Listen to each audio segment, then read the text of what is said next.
Don't think I've forgotten. Oh, 6.06. I absolutely love this Instagram game. Don't you just hate it when social media brings out a game that's so addictive? It's been a while, but I am very excited to be back making YouTube videos. This year, you're gonna get one once a week, but there's more about that tomorrow's video. Today is all about reflections and achievements.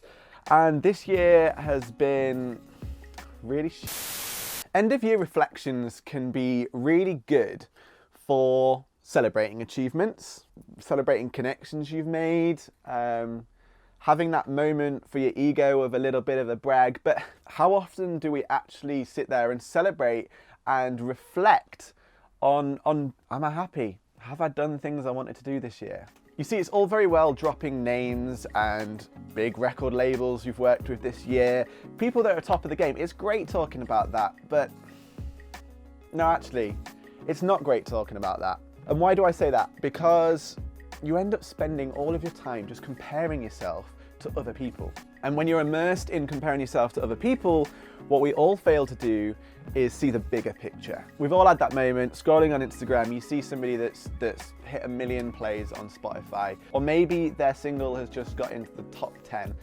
It's great, but all we do as viewers and users of that platform is ask ourselves, why aren't we there? Why haven't we done that? Why can't I have a song that's in the charts? Why can't I have 1 million plays on one of my songs? We never sit there and think, somebody has 1 million plays on Spotify, but are they actually happy? Like, do they feel underwhelmed? Do they feel they've had a really bad year? And there might be somebody that's had 100 plays on Spotify and actually they're just really excited and over the moon to have actually felt brave enough to put something out. They're embracing being vulnerable. They are conquering fear. And for them, that is the achievement. That is the thing that's so important to them. But are you sat there thinking that when somebody shares their Spotify results and you're sat there going, oh, they've only had 100 plays. That might be the biggest 100 plays for that artist they've ever had. But we don't think about those moments when we're using social media. I feel so fortunate and grateful to have been able to travel Europe this year, made so many unbelievable contacts, connections, and made music just for myself and those that were there in the moment to make it with me. One of my big achievements this year on a personal level is that I felt content enough to go out there and make music just for me.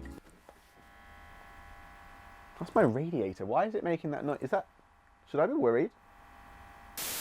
I have felt content enough this year in what I am doing and the adventure I wanted to go on to just make music for me. I didn't care about what other people thought of the videos I was putting out, of the music that I put out, and it's been a huge achievement for me this year, is just to feel content to just make stuff for me and just not care about anything else.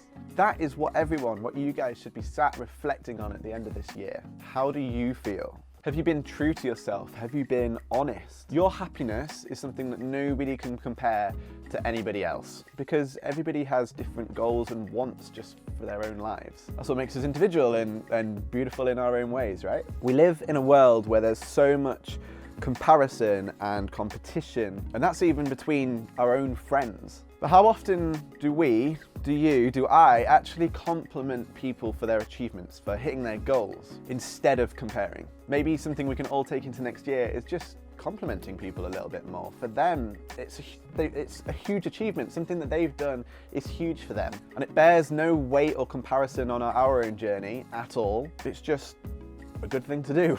And remember, nobody is sat there comparing you to them, or them to you, or me to them, or them to me. Nobody's out there doing it. Nobody's comparing you to somebody else. So sack all of those emotions off, and just start giving more. You'll soon find that by giving more to other people emotionally, you're gonna have a lot more people that are there for you.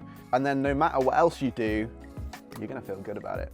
That is my biggest takeaway this year. That's the biggest thing I've learned whilst traveling around and meeting so many people. Like, it's not just about traveling around, it's the people that I've met, it's the conversations that we've had and what I've learned from you guys, from people.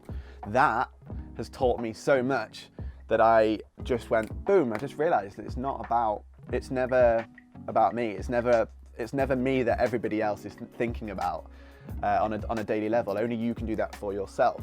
It's quite liberating to know that only you are responsible for your own happiness. Nobody else. That has been my biggest takeaway this year. And I don't mean pizza.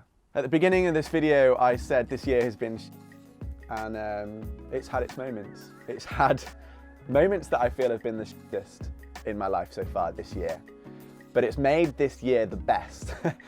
You know, breaking down on the side of the road for 30 hours because my insurance got my policy completely wrong. That was up there with quite a moment. Those of you that follow my Instagram, you'll know. That was up there with one of the worst moments of this year. But all of these things has just made it the best because I've come out of it smiling and feeling good, and we've got new music and I've been creative and a ton of new friends, and I feel like the people around me are solid. I've got people that I trust around me for the first time in a long time. And that's why it's been the best so far, by far. So remember, at the end of this year, don't think too much about individual achievements. Just think, how are you ending this year? How are you feeling? Do you feel like you have made steps that are gonna help you leap next year? Whether that's career or whether that's personal, it doesn't matter. Just how do you feel? That is the end of year reflections. Thank you guys for teaching me so much this year. When I felt and embraced being vulnerable, you guys have been there, and forever grateful for that. Tune in tomorrow to see what I'm gonna be doing in 2020, and enjoy tonight. Have an amazing New Year's Eve, have an amazing New Year's Day, and I will see you guys in 2020. Thank you so much for watching. Take care, look after each other, and remember, never stop creating.